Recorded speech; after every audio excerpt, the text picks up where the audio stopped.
Sobat, saya Abraham Silaban, saya duduk bersama dengan Ketua Komisi 3 DPR RI, Mas Bambang Wuryanto, yang akrab disapa Mas Bambang Pacul. Ya. Mas Pacul, terima kasih sudah menerima kami, Mas Pacul. Sama-sama, ya, gimana?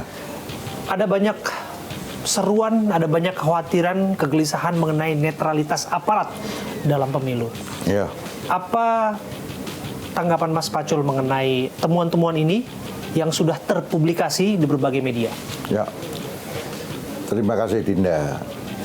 Yang pertama dan paling utama, pemilu ini adalah hajat seluruh rakyat Indonesia. Yang bertanding adalah partai politik atau paslon dari capres-cawapres, itu yang bertanding. Di dalam pertandingan ini ada aturan main. Penyelenggaranya KPU. KPU menyelenggarakan. Bawaslu mengawasi sebagai wasit. Di mana posisi Pak Polisi yang dinyatakan tidak netral? Pak Polisi diindikasikan tidak netral kalau dia mengintervensi wasit.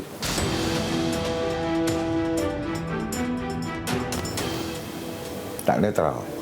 Kalau ada masalah, nanti masalahnya disemprit dulu oleh Bawaslu. Kalau ada pelanggaran, baru dibicarakan. Kalau itu nggak selesai, masuklah dalam Gakumdu. Jadi posisi Pak Polisi di dalam pertandingan pemilu ini adalah pada posisi di Gakumdu.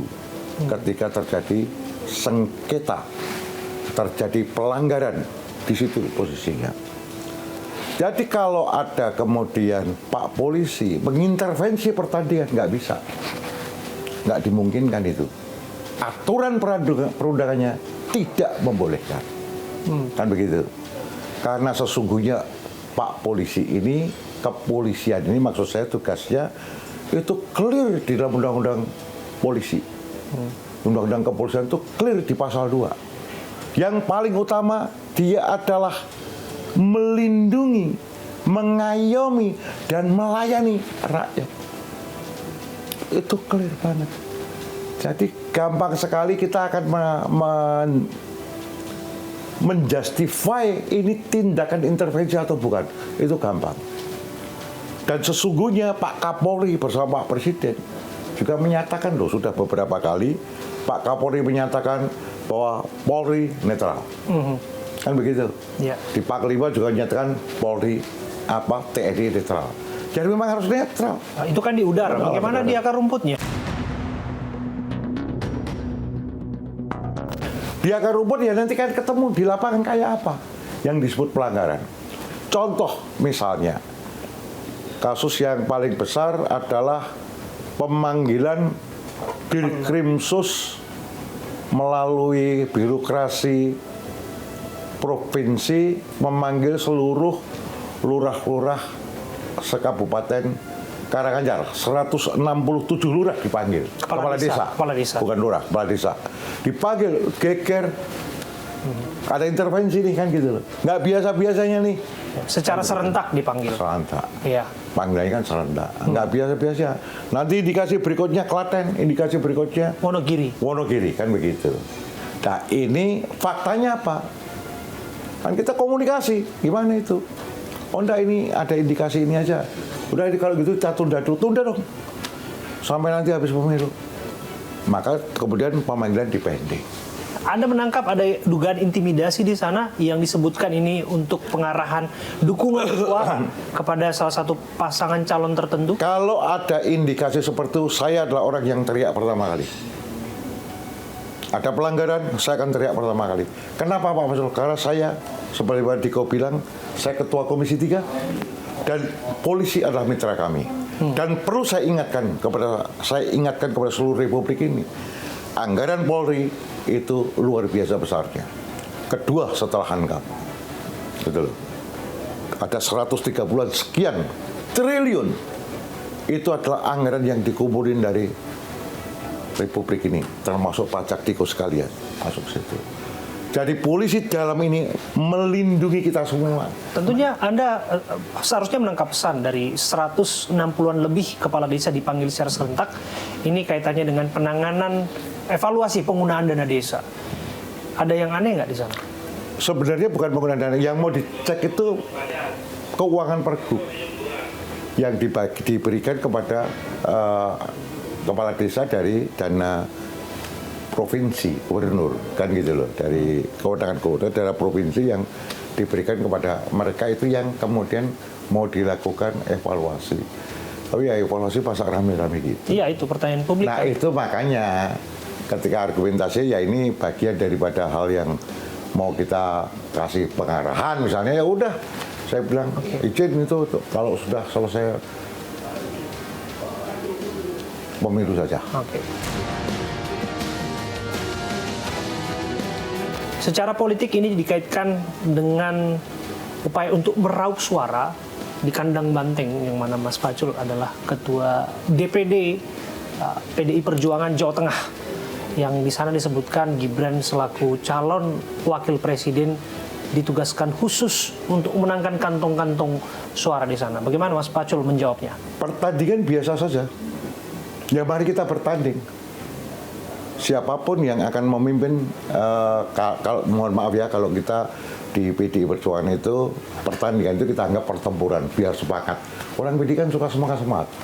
Rujukan saya adalah hasil investigasi majalah Tempo yang mengatakan bahwa ada sejumlah pengusaha yang ditekan oleh oknum aparat yang di sana agar tidak memberikan dukungan secara terbuka, pembiayaan secara terbuka terhadap deklarasi dukungan terhadap paslon nomor 3 maupun nomor 1.